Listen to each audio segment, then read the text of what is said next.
नेपाली जनताका लागि भर्खरै चीनबाट आयो निकै खुसीको खबर। चीन र नेपालका अधिकारी बीच यति राम्रो समझदारीमा हस्ताक्षर। अब सबै नागरिक चीनका प्रत्येक शहरमा नाकाबाटै सामान खरिद गर्न जान पाउने। बङ्गलादेशबाट आज एकै दिन मात्र 500 पर्यटक नेपाल भित्रिए। बाजा गाजा सहित नेपाल पर्यटन बोर्डले गर्यो एयरपोर्टमै पुगेर भव्य स्वागत। खाद्यान्न सङ्कट झेलिरहेका बेला उत्तर कोरियाका नेता किम जोङ उन पुगे किसानको खेतमा। कुनै जमिन बाँझो नराख्न सेनालाई दिए कडा निर्देशन।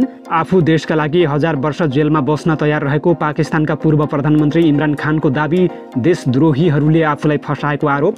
नेपाल भारतको अभिन्न अङ्ग भएको भारतीय धर्मगुरु बागेश्वर धामको दाबी। सरकारले भने दियो उच्च सुरक्षा। 50,000 नेपाली उनलाई भेट्न पशुपति पुगे। र चीनले दक्षिण चीन सागरमा कृत्रिम टापु बनाएर गर्यो लाखौँ सैनिक तैनाथ। अमेरिका र जापानलाई लाग्यो निकै ठुलो झड्का। नमस्कार, ग्रेटर नेपाल टिभीले तयार पारेको अन्तर्राष्ट्रिय समाचारहरूको सङ्गालो ग्रेटर न्युजबाट यहाँलाई हार्दिक स्वागत छ। अब ग्रेटर न्युज विस्तारमा। प्रधानमन्त्री प्रचण्डको चीन भ्रमण अघि नै तातोपानी कोदारी नाका सर्वसाधारणका लागि खोल्ने तयारी गरिएको छ। नेपाल तिब्बत व्यापार सहजीकरण समितिको 11औं बैठकले तातोपानी नाकालाई 2 महिनाभित्रै मानवका लागि समेत खुल्ला गर्ने सहमति गरे अनुसार सेप्टेम्बरभित्र खुल्ला गर्न थालिएको हो। लासा बैठकमा भएको समझदारी अनुसार सेप्टेम्बरभित्र नाका पूर्ण रूपमा खुल्ला हुँदैछ। सिन्धुपाल्चोकका प्रमुख जिल्ला अधिकारी रमेश न्यौपानेले भने, हाम्रोतर्फ सबै तयारी गरेका छौँ। खासातर्फबाट पनि सबै तयारी भएको मैले बुझेको छु। प्रधानमन्त्री प्रचण्ड संयुक्त राष्ट्रसङ्घीय महासभामा सहभागी हुन 30 भदौमा न्युयोर्क पुग्ने र त्यतैबाट 4 असोजमा चीनको औपचारिक भ्रमणमा जाने तय भएको छ। 12 वैशाख 2072 को भूकम्पपछि बन्द तातोपानी नाका 15 जेठ 2076 मा आयातका लागि एकतर्फी खुलेको थियो। 18 वैशाख 2080बाट निर्यातका लागि पनि खुलेको थियो। अन्तत भूकम्पको 8 वर्ष 5 महिनापछि नेपाल चीनका नागरिक यो नाकाबाट सीमा वारपार गर्न पाउने भएका हुन्। सीमावर्ती स्थानीय र नेपाली पर्यटकलाई चिनिया क्षेत्र प्रवेशका लागि आवश्यक कागजात तयारी अवस्थामा रहेको अध्यागमन कार्यालय कोदारीले जनाएको छ। अध्यागमन कार्यालय कोदारीका प्रतिनिधि तिलक मगरले भूकम्प अघि प्रयोग गरिएको हरियो र वान-डे दुवै प्रकारको प्रवेश पास जारी गर्ने तयारीमा रहेको बताएका छन्। सीमाबाट 30 किलोमिटर क्षेत्रमा बसोबास गर्नेलाई हरियो र अरूलाई वान-डे पास दिइने उनले बताएका छन्। यस्तै चीनको खासा घुम्न जाने नेपालीले ब्ल्याङ्केट, लुगा र घरायसी विद्युतीय सामान किन्न पाउने भएका छन्। नेपाली गाडीले ल्याएको सामान चेक जाँच गर्ने नयाँ भन्सार रमितिमा बनेको छ। नेपालबाट सामान लिएर आउने गाडी खासा जान पाउने व्यवस्था गरिएको छ। तर खासा पार्किङ पुनर्निर्माण नहुन्जेल आयात हुने माल वस्तु लिन भने नेपाली गाडी खासा जान पाउने छैनन्। भूकम्पपछि विस्थापित खासाली अझै फर्किसकेका छैनन्। सेप्टेम्बरभित्र खासाका 20% बासिन्दा पुनर्स्थापित हुँदैछन्। हालका लागि लिपिङपारी 15 रमिती र खासा क्षेत्रमा 3 पसल सञ्चालनमा ल्याइनेछ। तातोपानीबाट गएका नेपालीले ब्ल्याङ्केट, लुगा र घरायसी विद्युतीय सामान किन्न पाउने व्यवस्था गरिँदैछ। मानिस आवत जावत भएको केही महिनासम्म खासा क्षेत्रमा पुगेपछि सोही दिन फर्किनुपर्नेछ। खासाका बासिन्दा सबै आएर होटेल तथा पसल सञ्चालनमा आएपछि मात्रै नेपाली पर्यटक खासा बस्न पाउनेछन्। खासाबाट किनेर ल्याउने सामानको भन्सार गर्न तातोपानी भन्सारले पुरानै भन्सारमा छोटी भन्सार सुरु गर्ने भएको छ। नाकाबाट मानिस आवत जावत गर्न साथ सामान ल्याउन सुरु हुनेछ। भन्सार निर्देशिकामा भए बमोजिम महसुल लिने व्यवस्था मिलाइएको तातोपानी भन्सार प्रमुख भन्सार अधिकृत दयानन्द केसीले बताएका छन्।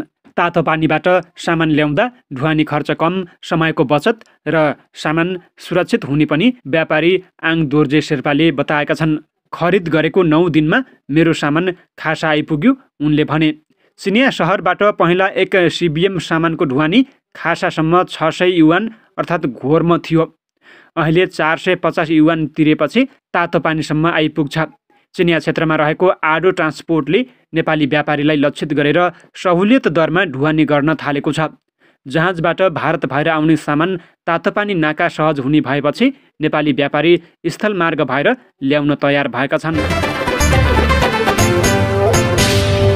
बङ्गलादेशबाट शनिबार थप 500 पर्यटक नेपाल आउँदैछन्। बोर्डका निर्देशक मणि लामिछानेका अनुसार चार्टर्ड जहाजबाट बिहान 11:40 175 जना काठमाडौँ ओर्लिनेछन्। बाँकी साँझ 5:30 बजे आइपुग्ने बताइएको छ। यसअघि शुक्रबार 200 पर्यटकको टोली नेपाल भ्रमणमा आइपुगेको थियो। नेपाल भ्रमणमा आएको बङ्गलादेशी पर्यटकको टोलीलाई नेपाल पर्यटन बोर्डका सदस्यले बाजागाजासहित त्रिभुवन अन्तर्राष्ट्रिय विमानस्थलमा स्वागत गरेका थिए। शुक्रबार सुरु भएको अकेज प्लास्टिक डिभिजनको नेपाल डिलर तथा सेल्स सम्मेलनमा भाग लिन उनीहरू नेपाल आएका हुन्। सम्मेलन सकिए लगत्तै पाहालका प्रमुख पर्यटकीय गन्तव्य घुम्ने उनीहरूको योजना रहेको छ। पर्यटकको आगमनले नेपालको पर्यटन प्रवर्धनमा महत्त्वपूर्ण सहयोग पुग्ने विश्वास लिएको छ।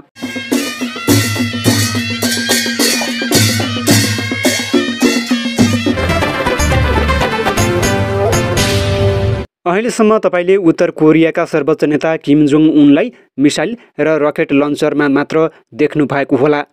तर यति बेला उत्तर कोरियामा खाद्य सङ्कट छ, त्यसैले उनी धानबाली हेर्न धानबारी पुगेका हुन सक्ने जनाइएको छ। समाचार अनुसार खाद्य उत्पादन बढाउनका लागि उनले सेनालाई समेत परिचालन गरेका छन्। सो कार्यमा उपलब्धि हासिल भएको देखिएपछि सेनाको प्रशंसा गर्दै उनले आफूमाथिको जिम्मेवारी थपिएको बताएका छन्। हामी खाद्य सङ्कटबाट गुज्रिरहेका बेला कुनै पनि जमिन खाली रहन नपरोस्, उनले भने। केसिएनएका अनुसार यति बेला उत्तर कोरियामा खाद्यान्न सङ्कट गहिरिएको छ। यसअघि सन् 1990मा प्राकृतिक प्रकोपका कारण भोकमरीको सामना गर्नु परेको थियो। कोभिड-19का कारण अन्तर्राष्ट्रिय सिमानामा सुरक्षाकर्मी बढेमा सङ्कट थपिने विज्ञहरू बताउँछन्। यसबाहेक किमको बारेमा भनिएको छ कि उनले सेनालाई बलियो बनाउन सबै साधन प्रयोग गरिरहेका छन् र यसले आम जनताको जीवनमा असर गरिरहेको छ। समाचार अनुसार खेतीयोग्य जमिनको प्रत्येक टुक्रालाई व्यवस्था गर्न नसकिने र त्यसका लागि हेलिकप्टर र अन्य हलुका यातायातका विमान प्रयोग गर्ने निर्णय गरिएको बताइएको छ। खेतमा हुर्किरहेको बालीलाई नोक्सान नहोस् भनेर कीटनाशक छर्किनमा पनि जोड दिएको छ।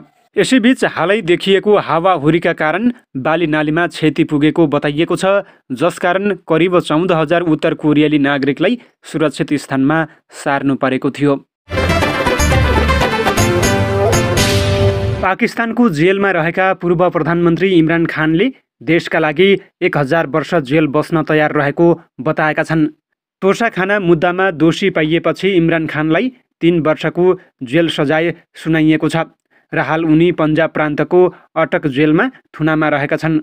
पाकिस्तान तेहरिक ए इन्साफका प्रमुखका कानुनी टोलीका सदस्य उमेर नियाजीले खानलाई एटक जेलमा भेटेपछि शुक्रबार पत्रकारहरूसँग कुरा गर्दै पूर्व प्रधानमन्त्री ठिक र स्वस्थ रहेको ट्रिब्युन पत्रिकाले जनाएको छ।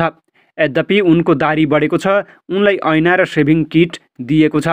नियाजीले 6 जनाको टोलीमध्ये आफूलाई मात्र इमरान खानसँग भेट्न अनुमति दिएको दाबी गरेका छन्। पिटिआई प्रमुखसँगको भेटबारे कुरा गर्दा नियाजी निकै भावुक देखिएका छन्। उनले पत्रकारहरूलाई भने कि भेटमा इमरान खानले भने, मलाई जेलमा सुविधा नपाइएकोमा कुनै चिन्ता छैन, मलाई 1000 वर्ष जेलमा राखे पनि फरक पर्दैन, म यसका लागि तयार छु किनकि स्वतन्त्रताको लागि बलिदान दिनुपर्छ। उल्लेखनीय कुरा के छ भने पूर्व प्रधानमन्त्रीमाथि देशभर 140 भन्दा बढी मुद्दा चलिरहेका छन्, जसमा उनीमाथि आतंकवाद, हिंसा, ईश्वर निन्दा, भ्रष्टाचार र हत्याको आरोप रहेको छ। सोही सिलसिलामा तोसाखाना मुद्दामा दोषी ठहरिएपछि इस्लामाबादको ट्रायल कोर्टले उनलाई 3 वर्षको जेल सजाय सुनाएको छ र साथै अदालतले आगामी 5 वर्षसम्म चुनाव लड्न नपाउने समेत जनाउँदै 1 लाख पाकिस्तानी रुपैयाँ जरिमाना पनि लगाएको छ। बागेश्वर धामका संस्थापक आचार्य धीरेन्द्र कृष्ण शास्त्री अर्थात् बागेश्वर धाम सरकारले नेपाल भारतको अभिन्न अङ्ग भएको बताएका छन्। शुक्रबार भारतबाट काठमाडौँ आएका बागेश्वर धाम सरकार विशेष कार्यक्रमलाई सम्बोधन गर्दै सनातन हिन्दू धर्मको पक्षमा नेपाल र भारत सँगसँगै रहेको चर्चा पनि गरेका छन्। 25 जनाको दलबलसहित आएका बाबालाई सरकारले उच्च स्तरको सुरक्षा र सम्मान दिएको छ। शास्त्रीको दलबलमा रहेका मध्ये 12 जना हवाई मार्गबाट र 13 जना स्थल मार्गबाट नेपाल आएका हुन्। एयरपोर्टको भिआइपी कक्ष प्रयोग गरेका शास्त्रीलाई 1 मोटरसाइकल र एउटा गाडीको स्कटिङ सहित होटल भिवान्ता पुर्याइएको थियो। त्यहाँ केही बेर बिताएर उनी पशुपतिनाथ मन्दिर पुगे। पशुपतिनाथ मन्दिरमा बागेश्वरलाई हेर्न थाम्नै नसकिने भिड लागेको थियो। तीज र शिवरात्रिमा जस्तै हजारौं मानिसहरू भेला भएका थिए। शास्त्री पशुपति मन्दिरभित्रको आरतीमा सहभागी भए। पशुपति विकास कोषले उनको स्वागतमा 1.25 करोड बत्ती बालेको थियो। चीनले फेरि पनि विरोधका बीच दक्षिण चीन सागरमा हवाई बेस बनाउन थालेको छ। एएफपीका अनुसार ट्राइपन टापुमा चीनले ड्रोन र लाइट विमान अवतरण गर्न सक्ने सानो हवाई बेस बनाइरहेको छ। 7 हेक्टरमा फैलिएको ट्राइटन टापुमा चीनले हवाई बेस त बनाउँदैछ, तर त्यसमा युद्धक विमान भने अवतरण गराउन सकिने छैन।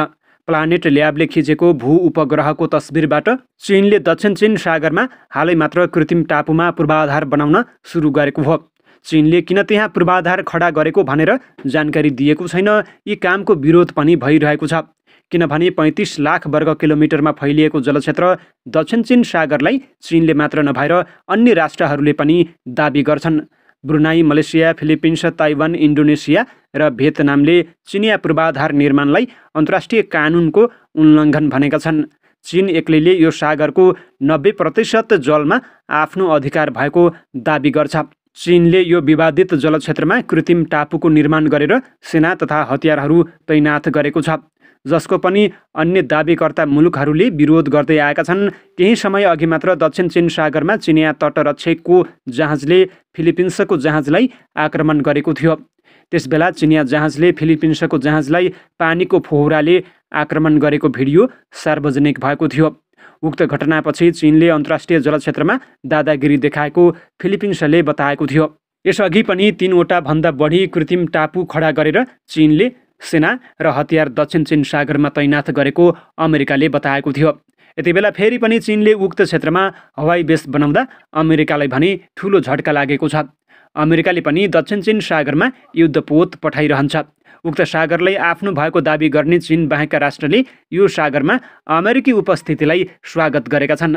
दक्षिण चीन सागरमा 113 अर्ब ब्यारेल तेलसँगै 900 ट्रिलियन क्युसिक फिट प्राकृतिक ग्यास भएको अनुमान रहेको छ। यो समुद्री क्षेत्रबाट वर्षेनी 7 ट्रिलियन अमेरिकी डलरको कारोबार पनि हुने गरेको छ।